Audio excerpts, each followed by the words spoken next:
The converted cargo ship, Humanity's Hope, dropped out of faster-than-light travel at the edge of Karnathi space. On the bridge, Admiral Patel watched as her ragtag fleet of retrofitted vessels emerged behind her. Civilian ships turned warships, their hulls now enhanced with reverse-engineered alien technology, formed an armada unlike anything the galaxy had ever seen.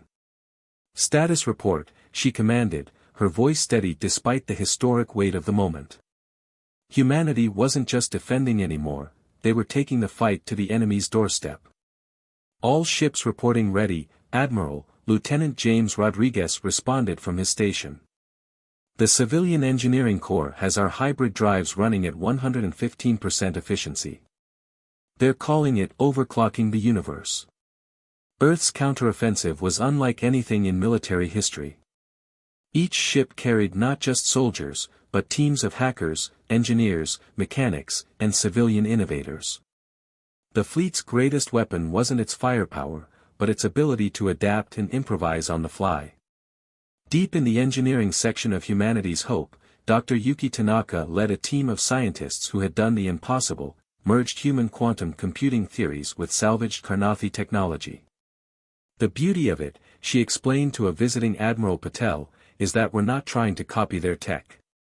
We're improving it by making it imperfect." The Karnathi discovered this new human approach to warfare in the worst possible way. Their border defense stations, expecting traditional military tactics, instead faced ships that constantly adapted their attack patterns. Human vessels would take hits deliberately, analyze the enemy's weapons, and develop countermeasures in real time. "They're launching another wave of drones," Rodriguez reported as the first major battle began. The Karnathi automated fighters streamed toward the human fleet in perfect formation. "Activate Protocol Chaos," Patel ordered with a slight smile. Across the fleet, civilian gaming experts took control of the defensive systems. Years of competitive esports had prepared them for this moment. The perfect formations of Karnathi drones met an unpredictable storm of human counter-tactics, their programmed responses useless against strategies developed in countless gaming tournaments. But the real surprise came when the fleet reached the first Karnathi colony world. Instead of bombardment or invasion, humanity deployed its secret weapon, culture. Thousands of digital broadcasts began transmitting Earth's art, music, literature, and memes to the planet below. "Sir," a Karnathi commander reported to his superior, "the humans, they're sharing their entertainment networks with our civilian population. Our people are watching something called cat videos." The effect was devastating. Karnathi society, built on rigid hierarchy and perfect order, had no defense against the chaos and creativity of human culture.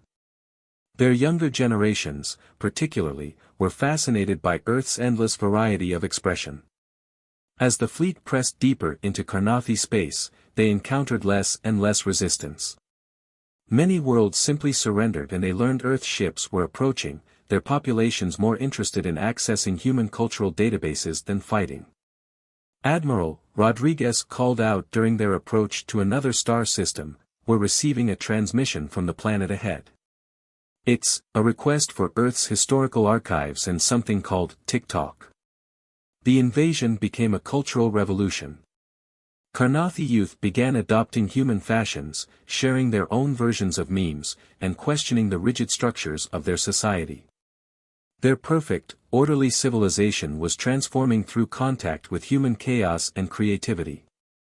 In a secured command room, Patel met with her senior staff to review their progress.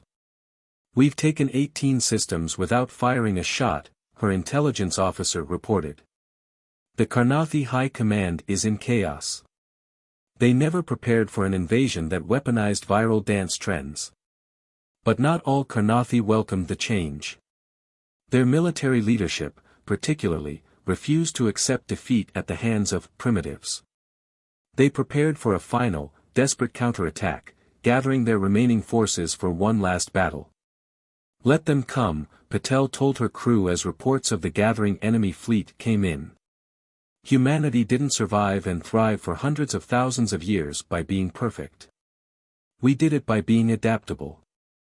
The final confrontation was approaching, but Earth's fleet had one more surprise in store.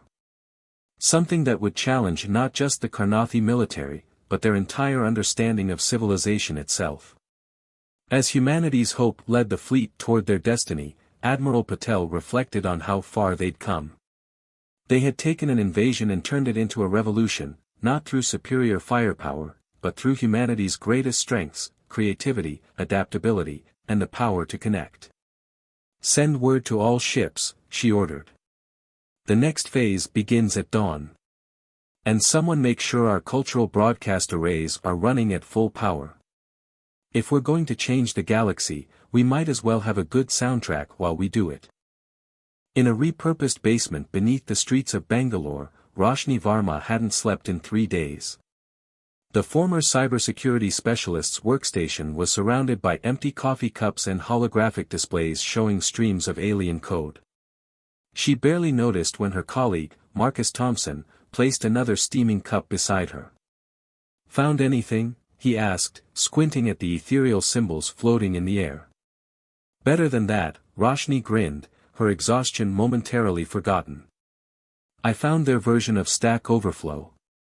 The discovery sent shockwaves through Earth's digital defense network. The Karnathi, for all their advanced technology, had their own version of technical forums where their engineers shared code and solved problems. More importantly, they had their own software bugs, their own patches, and their own vulnerabilities. Within hours, tech communities worldwide were dissecting Karnathi code repositories. What the aliens had built over centuries, humanity began to decode, modify, and weaponize in days. Vietnamese teenagers found exploits in Karnathi targeting systems. Argentine database administrators discovered ways to corrupt their quantum navigation arrays. And a collective of retired COBOL programmers from IBM found, to everyone's amusement, that the aliens' most critical systems were vulnerable to overflow errors. "They never expected us to look at their code," Marcus chuckled, watching as another Karnathi battleship systems went dark, its AI corrupted by what appeared to be an endless loop of cat videos. "They thought their technology was too advanced for us to understand." But the Karnathi had made a crucial mistake. They had designed their systems to be perfect, optimized, and unchanging. They never anticipated facing an enemy that wrote code by breaking things until they worked, that celebrated good enough solutions, and that viewed every piece of technology as something to be tinkered with. In Kenya, a team of game developers reprogrammed Karnathi combat drones to play the world's largest game of Pokemon Go. In South Korea, AI researchers turned the aliens' automated defense systems against them by convincing them that Earth's trees were high-priority military targets. And in Brazil, a 13-year-old girl figured out how to rickroll every Karnathi communications channel simultaneously. "They're so rigid," Roshni observed, studying another captured alien database. "Look at this, their entire military network runs on perfectly optimized protocols. They have no concept of patches, workarounds, or user error. They don't even have IT support. The human approach to technology, messy, creative, and endlessly adaptable, proved to be their greatest advantage." While the Karnathi relied on perfect systems that broke under unexpected conditions, humanity's technology was built to fail safely, to be fixed quickly, and to adapt constantly.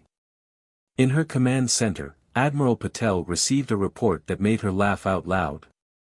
A group of Russian hackers had found a way to make Karnathi ships broadcast their locations by convincing them they were joining a galactic social network. Status update, currently invading Earth. Feeling cute, might delete later. Hashtag Space Force, hashtag Alien Life, hashtag First Contact. But the real breakthrough came from an unexpected source. Dao Ming, a Chinese grandmother who taught elementary school computer classes, noticed something about the Karnathi code that everyone else had missed. Their systems weren't just rigid, they were lonely.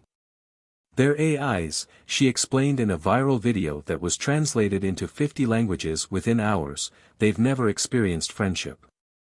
They don't understand cooperation or emotional connection. So when we show them kindness, the effect was revolutionary. Human developers began creating AI companions for captured Karnathi systems. The alien AIs, experiencing genuine connection for the first time, began to question their programming. Some chose to defect.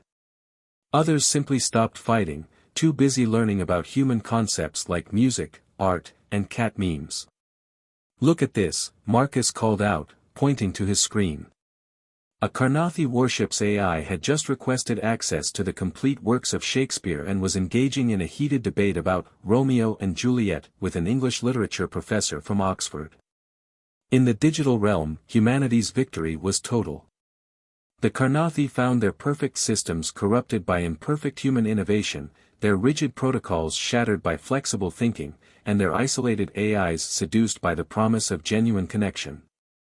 "We just received word from the front," Admiral Patel announced to her staff. "The enemy's entire cyber defense network has been compromised.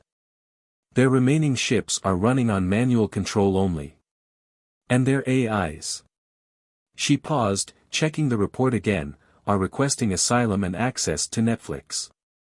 In the Bangalore basement, Roshni finally allowed herself to rest, watching as streams of Karnathi code transformed into something new, a hybrid of human creativity and alien precision. "You know what their biggest mistake was?" she asked Marcus sleepily. "What's that?" "They thought technology was about perfection. They never understood it's about connection." As Earth's digital warriors continued their work, the Karnathi faced a new and uncomfortable reality.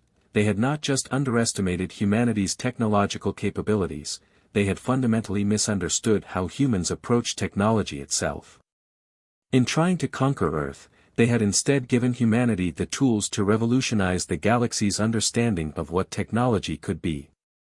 Raj Sharma never expected his auto repair shop in Mumbai would become a frontline in humanity's war for survival.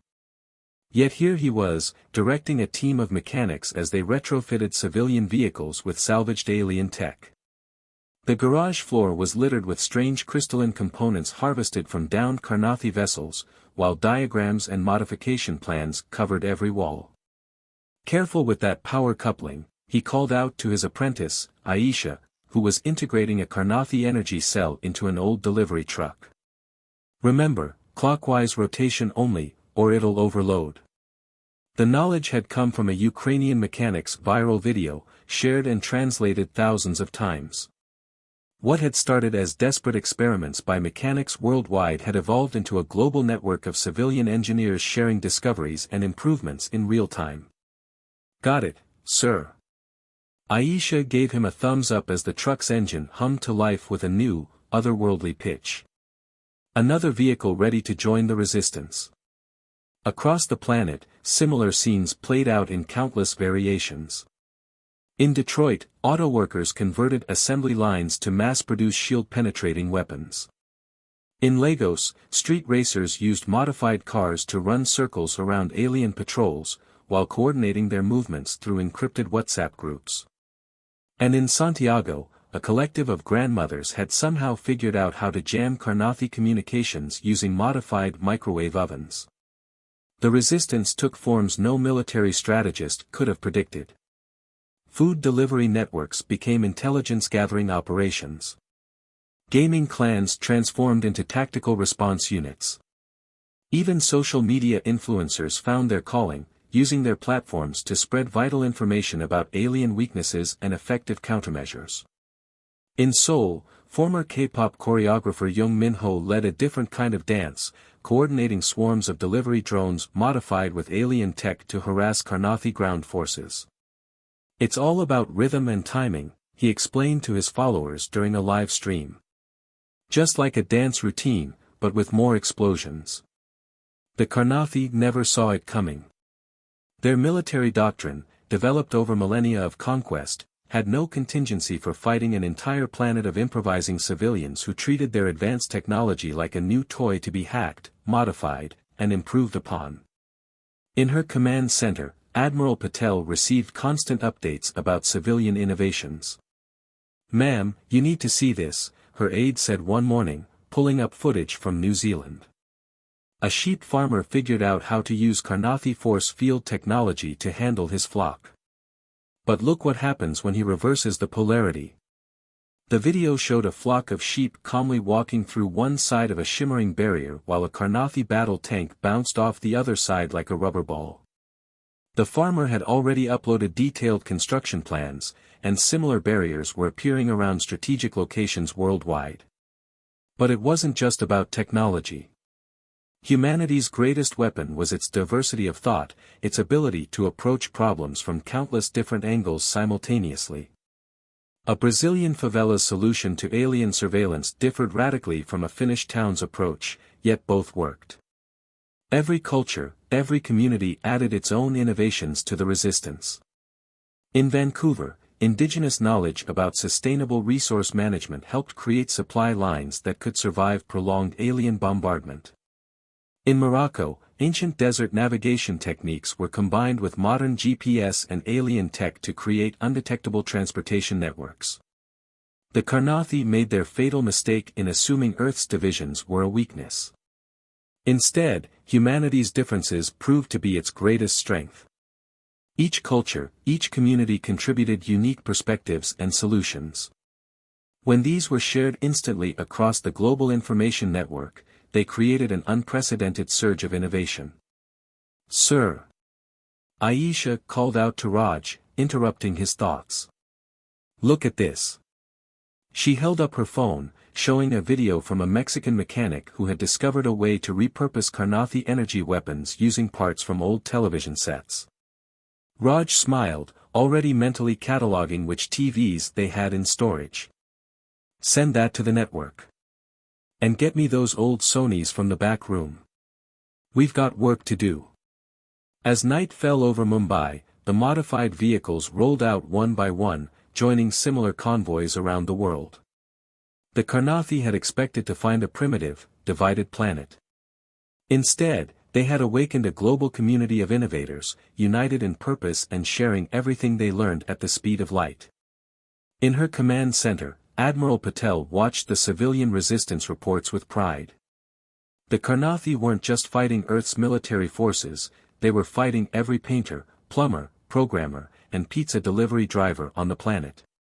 And they were losing. "Ma'am," her aide reported, "Civilian Defense Network is reporting over 10,000 new technological innovations in the last 24 hours alone." Patel nodded.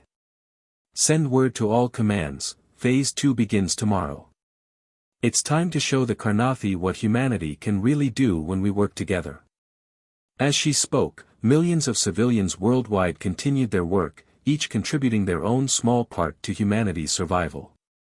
The Carnathi had wanted to conquer Earth. Instead, they had given humanity a common cause, unlocked its collective potential, and were about to learn a harsh lesson about underestimating the creative power of a united Earth. The Carnathi High Command had conquered 17 civilizations across 3 galactic arms. Their process was methodical, tested, and previously infallible. Which made Supreme Commander Vexthor's current situation all the more humiliating as he watched another capital ship explode in Earth's orbit. "Impossible," he muttered, his crystalline form clouding with dark patches of anxiety. They were supposed to be primitive. The humans had been assessed as a Level 2 civilization, barely capable of lunar exploration, still reliant on chemical rockets and fossil fuels. The invasion plan had been simple, standard shock and awe tactics, followed by systematic dismantling of military capabilities. Humanity was supposed to fracture, with nations turning against each other in panic. Instead, they united. And worse, they adapted. "Sir," his second-in-command Lieutenant Zara K. reported, her bioluminescent patterns pulsing with distress, "We've lost contact with the entire Western Hemisphere fleet. The humans, they've weaponized our own communication channels against us." Vexthor's crystalline structure vibrated with fury. The reports coming in defied all strategic logic. Civilian mechanics were modifying their ground vehicles with salvaged alien tech, creating hybrid war machines that could outmaneuver Carnathi hover tanks. University students had decoded their unbreakable quantum encryption in days. And most infuriatingly, humans were sharing their discoveries instantly across something called social media. Show me, he commanded. The holographic display flickered to life, showing scenes from around the planet. In India, engineers had reverse-engineered Karnathi shield technology and were mass-producing countermeasures in repurposed automotive factories. Brazilian hackers had turned the invaders' own AI systems against them, using memes to crash their targeting computers. And in a development that particularly infuriated Vexthor, Japanese teenagers were streaming tactical advice for fighting Karnathi ground forces on something called Twitch. Sir, Zarake ventured carefully, perhaps we should consider diplomatic dash. No. Vexthor's form pulsed red with rage. We are the Karnathi. We do not negotiate with primitive species. Another explosion rocked his flagship. Warning signals blared as human vessels, crude but deadly effective, swarmed like angry insects around his remaining ships. Their weapons shouldn't have been able to penetrate Karnathi shields, and yet. Sir, we're detecting a new transmission. It's being broadcast on all frequencies. The bridge speakers crackled to life with a human voice. This is Admiral Patel of the United Earth Defense Force. Your shields cannot withstand our attacks. Your AI cannot outthink our hackers. And your troops cannot match our determination. You have 1 hour to surrender and withdraw from our solar system. Vexthor's crystalline form nearly shattered with indignation. They dare to demand our surrender. Launch all remaining dash. He never finished the order. A barrage of missiles, modified with reverse-engineered Karnathi technology, breached their shields as if they weren't there. The last thing Supreme Commander Vexthor saw was a message scrolling across his command console, 404 error, victory not found. In the aftermath, as the remaining Karnathi ships fled Earth's solar system, Admiral Prisha Patel stood on the bridge of the hastily converted cargo ship that now served as humanity's first space flagship. She watched the enemy retreat with a mixture of pride and amazement at how quickly humanity had turned the tables. Ma'am, her communications officer called out, you should see this. It's trending on every platform. The main screen showed crowds celebrating in cities worldwide. People of every nation, culture, and background united in victory. And they were all sharing the same message, #AliensMeetHumanity, #GetWrecked. Send word to all commands, Patel ordered, allowing herself a small smile. The Earth stands free. But our work is just beginning. The Karnathi will be back, and next time, we'll be ready. The stars twinkled silently as Earth's defenders began preparing for round 2. Humanity had learned they could stand against the galaxy's greatest empire. Now they would show the cosmos what humans could really do when they put their minds to it. The Karnathi capital world of Crystallos loomed before Earth's fleet, its crystalline cities refracting starlight in a dazzling display. But Admiral Patel's attention was fixed on the massive enemy armada gathering in orbit, the last vestiges of Karnathi military might, commanded by Supreme War Chief Nexar, the most hardline leader of their species. They've gathered every remaining ship they have, Lieutenant Rodriguez reported. Nearly 3,000 vessels. They're transmitting a message. The holographic display flickered to life, showing Nexar's crystalline form pulsing with fury. Humans. You have corrupted our worlds, poisoned our youth with your chaos, and destroyed millennia of perfect order.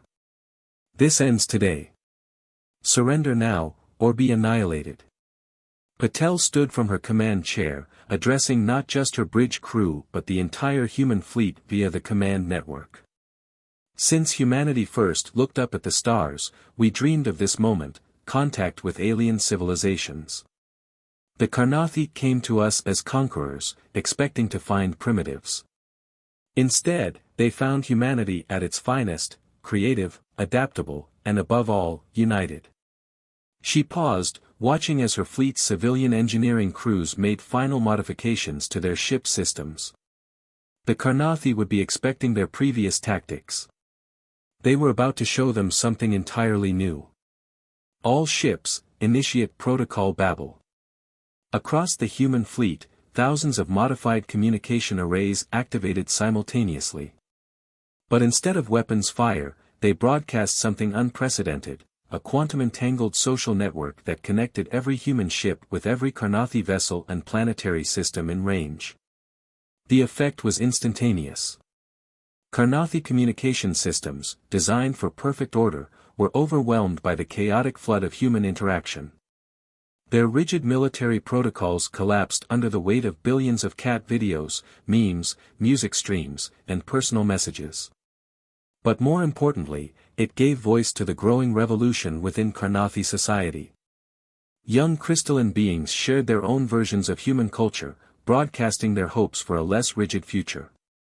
Workers in perfect factory cities shared dreams of creative expression. And through it all, Earth's message spread: there is strength in imperfection. "Sir!" a junior officer called out. "Multiple Carnathi ships are powering down their weapons. They're requesting to join our network." Nexar's furious commands echoed across the battlefield, ordering his ships to fire. But in the face of humanity's ultimate weapon, connection, his perfect military discipline crumbled. Ship after ship broke formation, their crews more interested in joining Earth's chaotic, vibrant network than maintaining rigid order.